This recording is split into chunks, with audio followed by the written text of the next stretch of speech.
Professor doctor Mohammad Yunus বাংলাদেশের প্রধান উপদেষ্টার কারণে যেন কোনো মামলা আইনের বাইরে এটা যেন না হয়, ওনার প্রভাব প্রতিপত্তি দেখিয়ে যেন মামলা প্রত্যাহার করা না হয়, তার জন্য ওনার কাছ থেকে সুনির্দিষ্ট নির্দেশনা রয়েছে যে ডক্টর ইউনূস সাহেব 8/8/2024 তারিখে ক্ষমতা গ্রহণ করলেন।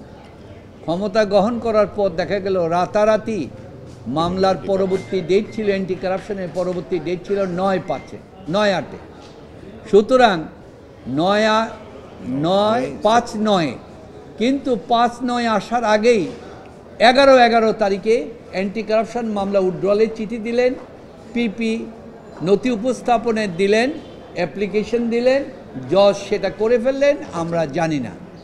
প্রফেসর ডক্টর মোহাম্মদ ইউনূস সাহেব সুস্পষ্টতভাবে বলেছেন, আমি রাষ্ট্রীয় অডিটে থাকার ফলে কখনো যেন রাষ্ট্রীয় কোনো সিদ্ধান্তে আমার মামলা বাতিল গ্রহণযোগ্য হবে না। এই মর্মে আমরা হাইকোর্টেও দেখেছিলেন আপনারা, আমরা 561 করেছি। সেই 561 যখন আমরা অ্যাপিলেট ডিভিশনে গেলাম, তখন অ্যাপিলেট ডিভিশন আমাদেরকে প্রশ্ন করলো, তোমার তো মামলাই নাই, আমরা কীভাবে পাস করব?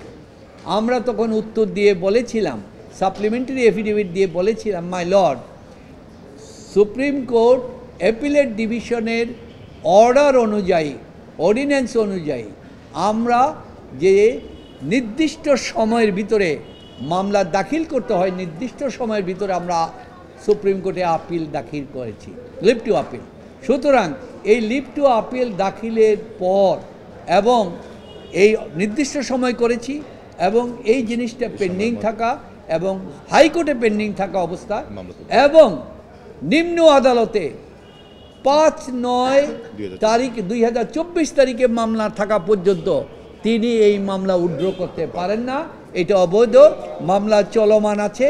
সুতরাং আইনের ভিত্তিতেই প্রফেসর ডক্টর মোহাম্মদ ইউনূস বলছেন, যদি আইন আমাকে দোষী সাব্যস্ত করে, আমি প্রধান উপদেষ্টা হই আর যাই হই, আমি আইনের প্রতি শ্রদ্ধাশীল থাকব, এটা আইনের মাধ্যমে বিচার হবে। প্রচলিত গত সরকারগুলিতে আমরা দেখেছি, কারণ আপনারা দেখেছেন আজকে যে সুপ্রিম কোর্ট আপিল বিভাগে যে বিচারপতিরা নিয়োগ হয়েছেন, ওনাদের কাউকে কি ওভারটেক করে আনা হয়েছে? আনা হয় নাই।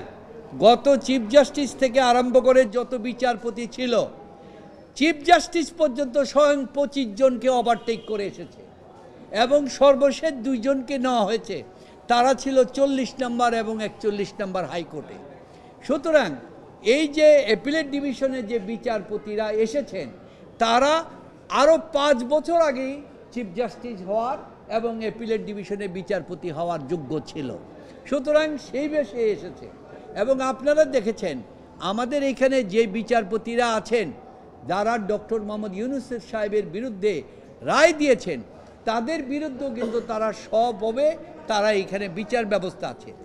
যাদের বিরুদ্ধে দুর্নীতির অভিযোগ ছিল, যে 12 জন, তাদেরকে মাননীয় চিফ জাস্টিস সাহেব আমন্ত্রণ জানিয়ে তাদেরকে করেছেন, কিন্তু কোনো রকম অবস্থায় প্রফেসর ডক্টর মোহাম্মদ ইউনূস সাহেব তত্ত্বাবধায়ক সরকারের প্রধান হওয়ার পর হাইকোর্টে বা কোনো নিম্ন আদালতে কোনো বিচারকের পরিবর্তন, তার উপরে কোনো শাস্তি বা কোনো কিছু করা হয় নাই।